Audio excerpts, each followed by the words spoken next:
Assalamualaikum warahmatullahi wabarakatuh. Salam sejahtera buat kita semua. Nah, di belakang Samuel sudah ada Avanza, dua Avanza. Nah, kita akan coba cek ya, apa perbedaan dari Avanza E dan Avanza G. Nah, ini ada beda ya. Ada beda fungsi, ada beda bentuk sedikit, dan juga tentunya beda di harga. Apakah harga yang berkurang sebanding dengan fitur dan juga perbedaan dari eksterior yang didapat? Nah, menarik nih, antara harga dengan apa yang didapat, apakah sebanding? Teman-teman lebih pilih yang mana, tipe E, tipe G? Kita lihat bareng-bareng yuk, ada apa aja di tipe E dan tipe G. Let's go! Avanza tipe G dan Avanza tipe E sebenarnya tidak berbeda jauh, tapi tetap ada perbedaannya. Apa yang ada di tipe G dengan apa yang tidak ada di tipe E? Yang pertama adalah fog lamp. Di tipe G disediakan fog lamp atau tersedia fog lamp, sedangkan di tipe E atau varian terendah dari Avanza tidak ada fog lampnya. Tempatnya sih ada, tapi fog lampnya nggak ada.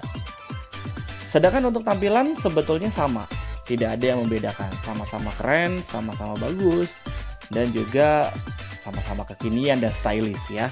Hanya di fog lamp di bagian depan yang membedakan antara Avanza G dan Avanza E. Selanjutnya, apa yang ada di tipe G yang tidak ada di tipe E adalah electric mirror, retractable mirror. Jadi ketika dikunci, dia bisa tertutup sendiri, atau di bagian dalam juga ada tombol yang bisa membuka dan menutup spion. Sedangkan kalau kita berpindah ke tipe E, varian terendah dari Avanza, hal itu tidak ada. Jadi dia harus manual buka dan tutup spion sendiri. Hanya itu yang membedakan yang ada dan tidak ada di tipe G dan tipe E. Selanjutnya yang berbeda adalah di pelek. Pelek tipe E itu ukurannya lebih kecil daripada pelek varian Avanza tertinggi atau tipe G. Sekaligus juga warna dari pelek tersebut. Untuk pelek tipe G varian tertinggi sudah menggunakan two-tone, dua warna. Jadi lebih keren, lebih bagus juga. Sedangkan untuk varian tipe E dia baru alloy biasa dengan one tone atau warna silver.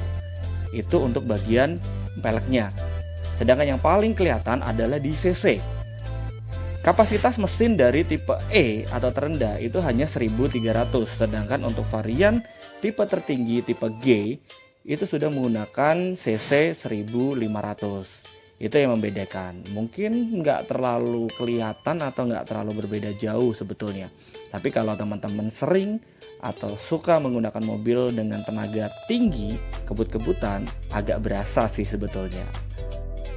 Tergantung bagaimana kita menggunakan mobil tersebut. Oke, kita berpindah ke bagian dalam. Bagian dalam yang membedakan antara tipe G dan E adalah di start button. Jadi start and stop button hanya ada di tipe G atau varian tertinggi. Sedangkan untuk varian terendah dia hanya menggunakan kunci biasa, immobilizer. Untuk tampilan LED mirip-mirip semua. Selanjutnya membedakan lagi adalah di head unit. Head unit antara tipe G dan tipe E berbeda. Tipe G atau tipe tertinggi sudah menggunakan head unit ukuran 9 in, ukuran lebih besar tentunya daripada tipe E yang masih berukuran 7 in. Sama-sama punya head unit, tetapi ukurannya berbeda. Yang satu lebih besar, yang satu lebih kecil. Hanya selisih di 2 inci. Pengaruh nggak ya? Tergantung bagaimana cara melihatnya sih ya. Ketika kita berkendara atau mengemudikan sebuah mobil, paling berasa di bagian setirnya. Untuk tipe G, lengkap sekali ini setirnya. Sudah ada tombol switch button, kemudian juga setirnya sudah dikondisikan dengan tilt steering dan teleskopik. Jadi tilt steering dan teleskopik, sedangkan untuk tipe E masih standar, hanya tilt steering saja. Dan untuk switch buttonnya di bagian kemudi tidak ada.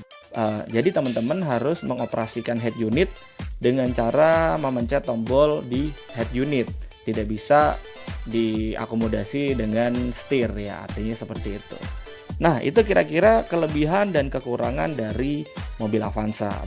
Tergantung dari bagaimana kita menggunakannya dan tergantung dari budget yang kita punya.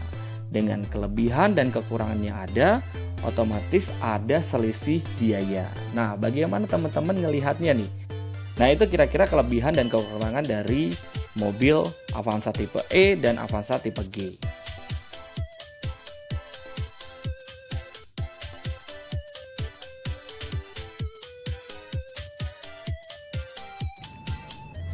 Nah, jadi itu adalah kelebihan dan kekurangan dari masing-masing tipe. Yang jelas tipe G lebih bagus daripada tipe E. Tapi balik lagi, bagaimana kebutuhan dan juga budgeting dari teman-teman semua. Kalau teman-teman semua budgetnya nggak terlalu besar, tipe E mungkin cocok. Sedangkan tipe G untuk fitur lebih lengkap. Nah, bagaimana nih dengan fitur-fitur yang tersedia tadi? Ada selisih harga sedikit, 22 juta. Dengan 22 juta, teman-teman akan dapat fitur seperti ini. Kira-kira worth it nggak ya? Masing-masing sih ya. Nah, itu kira-kira perbedaan dari Avanza tipe terendah yaitu tipe E dengan Avanza tipe tertinggi yaitu tipe G. Ada perbedaan 22 juta dengan fitur-fitur yang ditambahkan di tipe G. Kalau dari teman-teman sendiri gimana nih? Sebetulnya kembali ke teman-teman sendiri. Artinya, berapa sih budget yang disediakan teman-teman untuk membeli mobil? Dengan kebutuhan seperti apa yang diperlukan? Apakah fitur tambahan di tipe G diperlukan? Kalau diperlukan, budgetnya masuk, kenapa tidak? Tetapi ketika kebutuhannya tidak terlalu mendesak, sedangkan budgetnya terlalu tipis, mungkin Avanza tipe E adalah solusi buat teman-teman semua. Nggak perlu sungkan, buat teman-teman bisa tanya ke Samuel aja untuk masalah kebutuhan dan juga budget yang disediakan oleh teman-teman untuk mendapatkan Avanza, baik tipe E maupun tipe G. Langsung aja ya chat di sini di nomor Samuel, dan jangan lupa like, comment, and subscribe. Terima kasih.